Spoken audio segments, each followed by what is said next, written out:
Tonight, Donald Trump is confirming he plans to use the U.S. military to carry out his pledge to conduct mass deportations, which Democrats have expressed deep concerns about and argue may be illegal. Here's Illinois Governor J.B. Pritzker.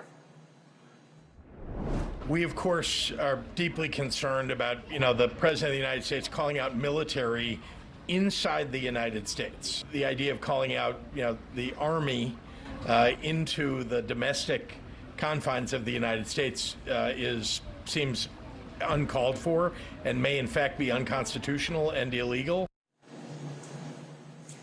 Trump affirmed his plans to declare a national emergency and use military assets to deport undocumented immigrants when he responded to a social media post just after 4 a.m. this morning, writing in all caps, quote, "true." My source tonight is Brandon Judd, the former president of the National Border Patrol Council, which represents more than 16,000 Border Patrol agents and staff. And Brandon, it's great to have you back on this. When you hear declaring a national emergency, using the U.S. military to carry this out, is that the right way to do this, in your view? Absolutely. When you look at some of the things that these guardsmen are going to be doing, we first have to recognize that the guardsmen have been used many times with every single president that I have served under has used the guardsmen. Janet Napolitano, former Secretary of DHS, she used the National Guard, unless my memory is faulting. But, this has been done in the past. But when you look at what they're going to be doing, you're talking about logistical work. You're talking about transportation. You're talking about intake. You're talking about potentially fingerprinting. None of this is police work. None of that has to be done by sworn law enforcement officers. And so what he's going to be doing is he's going to be calling on the National Guard. Now, I don't put it past Stephen Miller. He's a policy wonk. He understands policy extremely well. He's going to look at what else can be done by the National Guard, and anything that they can do under the law, I'm sure that's going to be what they're deployed to do in order to ensure that people are removed that are subject to removal are removed from this country.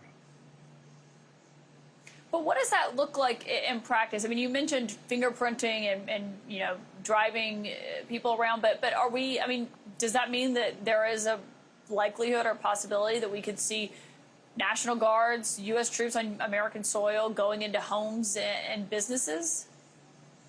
No, absolutely not. Again, that would be police work.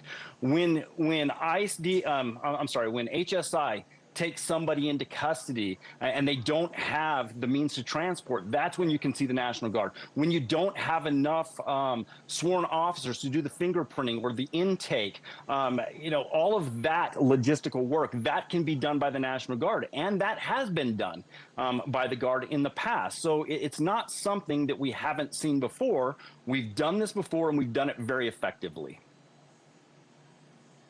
But have we ever done it as a country on a scale like this? I mean, Trump is promising to carry out mass deportations way higher than what we're seeing right now, than what the Biden administration has been doing, which is in line with the level of deportations during the Trump administration. I mean, if ICE right now does not have the capacity to do what Trump is promising, how does that mean those National Guardsmen are not getting more involved than just the logistical aspect that you just mentioned there?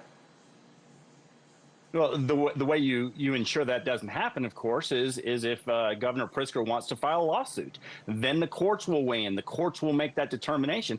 Everything is subject to lawful review. Everything that I do, everything that any law enforcement officer does is subject to review by the judicial branch. And so you can expect that that's going to happen. But again, Kaitlan, when you look at the scale, we've never been in a situation like this before. We've never had 8 million people be released into the United States in a 4-year period of time. We've never had more than 2 million a minimum of 2 million gotaways in a 4-year period of time. So this is unprecedented times, and when you have that, then you have to take unprecedented measures.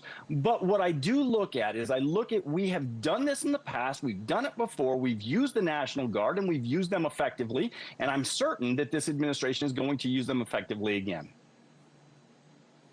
But is it legal? Because I remember when Trump declared a national emergency the first time he was in office, he wanted to use military money for the border wall because Congress didn't give him as much as he wanted. I mean, that got tied up in the courts, and I don't believe it was ever resolved before Trump left office. I mean, is it legal for him to do this? I think so. Again, I'm looking at what has been done in the past. You're just looking at a larger scale. So we have used the National Guard in the past. So that was done. And I also look at, when Secretary Napolitano was nominated, we heard everybody say, "Oh, she's eminently qualified. She's been a governor. She knows the Guard. She had to deal with the Guard." Well, now we're going to have a secretary